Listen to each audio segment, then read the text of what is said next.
To fix the DirectX 12 not supported on your system error, several steps can be taken. First, access the graphic settings in System Settings by searching for Graphic and selecting the relevant option. In the graphic settings, add the game to the list of apps by browsing to the game's executable file, typically located in the Program Files x86 folder, within the Steam Apps and Common folders. Once added, select the Options tab. Choose High Performance and select the preferred GPU. Then save the changes. Alternatively, open the Steam app, navigate to the game's library, right-click on the game, and select Manage and then Browse Local Files. This will open the game's folder, where you can right-click on the executable file.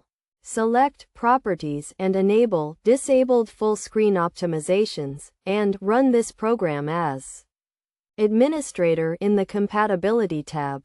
Another option is to run the program in compatibility mode for Windows 8. Additionally, verify the integrity of the game files by right-clicking on the game in Steam, selecting Properties and clicking Verify Integrity of Game Files. This process checks for missing or malfunctioning files and applies any necessary fixes. If these steps do not resolve the issue, updating drivers may be necessary. Check if you have an NVIDIA or AMD graphics card and download the latest driver from the respective official website. Install the updated driver and restart your computer for the changes to take effect.